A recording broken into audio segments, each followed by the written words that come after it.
tugaruke tuganira kuri rutahizamu wa Rayon Sport bamaze kumushyira hanze basinyisha Rayon barigaragaje cyane rwose ararya ni imibare yewe gambega imibare ko mbabarira ubwira Rayon rutahizamu bamaze gusinyisha. Yes, abaraye rero bamaze gusinyisha rutahizamu, akaba ari rutahizamu ukomoka mu gihugu cya Togo ariko wakiniraga ikipe yitwa Damisa, ikipe ikina mu cyiciro cya mbere mu gihugu cya Benin, muri shampiyona ya Benin bayita Celtics Ligue 1. abantu bagiye muri Benin, iyi Celtics barayizi. Celtics ni kampani ya telecommunication nkuko avuga MTN cyangwa Airtel hano iwacu. Akaba rero ariyo yakiniraga, akaba ari we wabaye rutahizamu wahize abandi muri shampiyona ya Benin, yatsindiye ikipe ya Damisa ibitego 16. Ngo mu mikino ibanza uyu muvandimwe yatsinze ibitego bigera muri 7. hanyuma rero muri returo niho yakinnye yatsinze ibitego byinshi cyane, arazamura ageza muri 16 muri ekipe ya Damisa FC. ariko uyu muvandimwe amartikira agiye amwandikwaho menshi cyane, ubundi bavuga yuko Iberi ari umuwinga, ubundi ntago ari typical striker, bavuga ko akina nk'umuwinga nubwo ashobora gukinishwa ku 9, ariko hanga muri ekipe ya Damisa yakinaga imbere aca ku ruhande, akaba ari watsinda ibitego 15. umuwinga niyo kandi wingi zombi afite poste de positive, nature. amazina yose wayasomye. cyane yitwa Atisoko Sivi Antonio Kojo. Antonio Atisoko Atisoko Sivi Antonio Kojo. iryo zina rigomba kumenya muri Sekafa Antonio Kosivi cyane umunyatogo ariko akinaga muri Benin, top scorer watsinze byinshi muri shampiyona ya Benin y'amakipe 18. iyi kipe ya Damisa baye ya 9 yavukiye ahitwa Atakpame ni muri Togo. urumva ko navuga muri capitale, bavuga ko yagiye muri Benin rero yo bita Beninese Championship, ubwo yavuga Celtics. ari umukinnyi from nowhere kabisa, nta kintu kinini yakoze, ariko ngo ahageze uburyo mu by'ukuri yahise yintegra neza cyane muri groupe, atangira kugaragaza mu by'ukuri inyota yo gutsinda. urumva ngo akihagera imikino nk'umunani ya mbere yaramaze gusena ibitego 7. baravuga bati uyu muntu ntabaho. ngagaruka none muri phase retour ryana cyane, ari yahise akorera ibitego 16 muri championnat, soza ari top scorer. urumva nyine ni wa muwinga ugezweho, umuwinga usoza ari top scorer, atari umwataka typique. niba abawinga badashingira cyane imikino yo gukina bajya mu mpande cyane, ahubwo bakina basanga izamu kandi badashaka gutanga amasiste menshi, ahubwo we ari ibizamu. ibitego 16 yatsinze bitumye rero ikipe ya Rayon Sport imusinyisha. uyu mu left winger ashaka gukina iburyo cyangwa ibumoso, ariko ubundi bavuga ko hakina neza cyane ari kuri left. urumva niba abawinga bakinisha indyo ariko bakina ibumoso kuri 11 ariko akinisha indyo. bivuga ngo rero uyu musore afite imyaka 27, yavutse tariki 13 z'ukwezi kwa gatandatu muri 1999. 27 ni imyaka myiza gukina, ageze igihe cyo gukina mu by'ukuri araryoshye, afite icyo bita fresh legs. uyu Antonio Kojo ni umwataka mushyari w'ikipe ya Rayon Sport. ikindi kintu yakoze gikomeye cyane, yakinnye CAF Confederations Cup ariko muri ikipe ya Damisa, hanyuma kandi ahamagarwa muri Togo muri U20 na U23. ntabwo aratangira guhamagarwa mu ikipe nkuru nationale nkuru, ariko abatarangije 20 n'abatarangije 23 yarahamagawe. rero mwakira rutahizamu wanyu cyo kumane, ariko ngo hari n'undi munya Central Africa ukina 9 ngo nayo ngo ushobora kuza. ubwo ni ibyo ubwo bya Rayon tuzabikomeza ku munsi w'ejo, ko mwanabibonye ko Rayon igomba kongera gusinya amasezerano na Skol ku munsi w'ejo kuwa 3. mwanabibonye ko Rayon yamaze kwerekana umutoza w'abazamu uzakorana na Bakame, ariko ngo uyu mutoza ashobora no kuzifashishwa, urumva nk'umutoza ufite lisansi A akazungiriza ko hari ingingo mu mikino ya CAF Confederations Cup. dusoza Aimable Ntarindwa n'abatandukanye na Rayon amaze gutangazwa nk'umukinnyi mushya w'ikipe ya AS Kigali.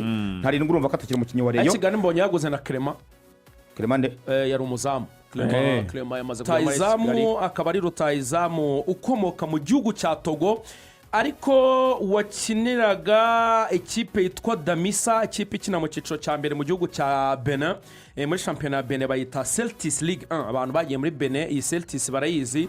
Celtics ni kampani ya telecommunication nkuko avuga MTN cyangwa Airtel hano iwacu.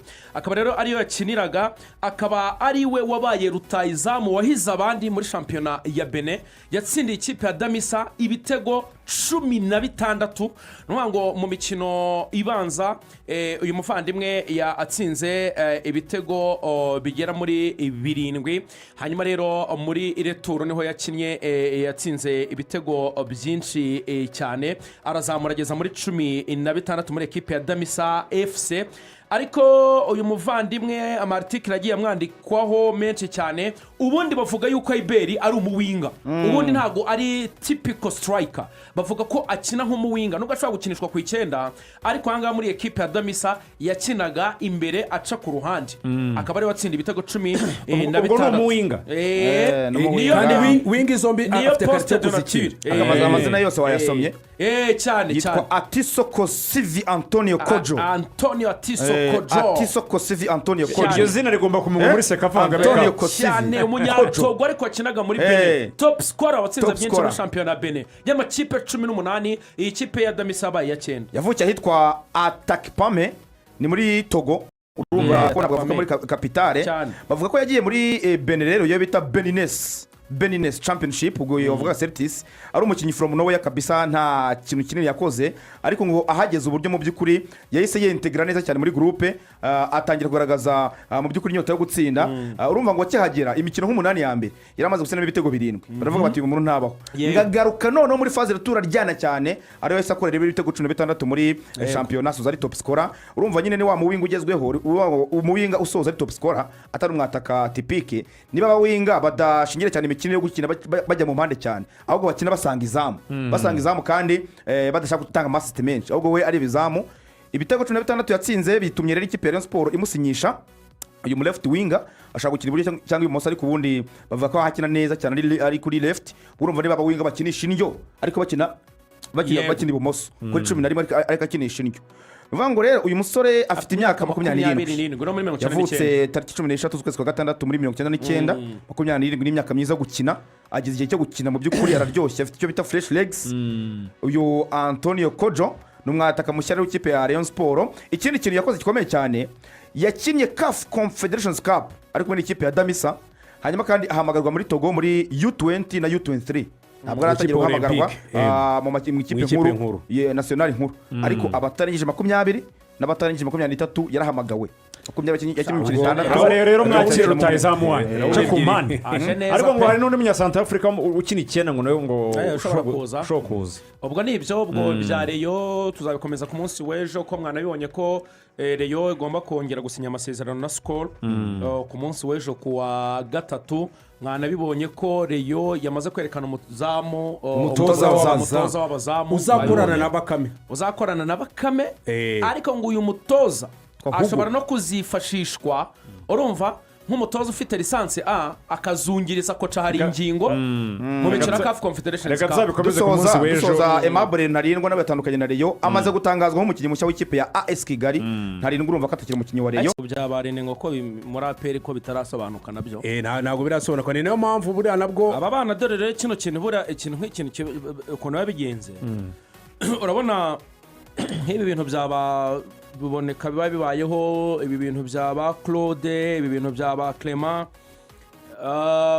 byo gutangira kuvuga ngo hari bakuru bacu, urumva, hari bagenzi bacu, urumva, bakina muri biriya bihugu cyane cyane byiganjemo iby'Abarabu, batwereka yuko natwe byashoboka ko twajyayo tugakina tukazamura kariyeri, urumva, tukanazamura n'amafaranga n'ibyo tubona, uri kumva, tukazamura n'amafaranga n'ibyo tubona, natwe byashoboka. Ariko nanone icyo nakunze kuri ibi bintu, ariko bakanareba no kuri kariyeri, nk'aba bana ba René, urana nka René ubwo yatangiye guhamagarwa mu ikipe y'igihugu, nawe yatangiye gukubita imibare, arareba akavuga ati muri APR yego n'ababyeyi pe baramfashije rwose, ntacyo mbashinja, ariko se ndajyayo nzakina. Bya mahirwe nari ntangiye kubona kwiyamagarirwa mu ikipe y'igihugu no kuba expose, kuko biriya bintu bya expose abakinnyi bigatuma n'abaje bababona, nzongera kuyabona ntakina, umutoza azangirira icyizere. Niyo mpamvu rero abana nabo batangira gukubita iyo mibare, bakavuga bati nyamuneka reka turebe dukore amahitamo meza.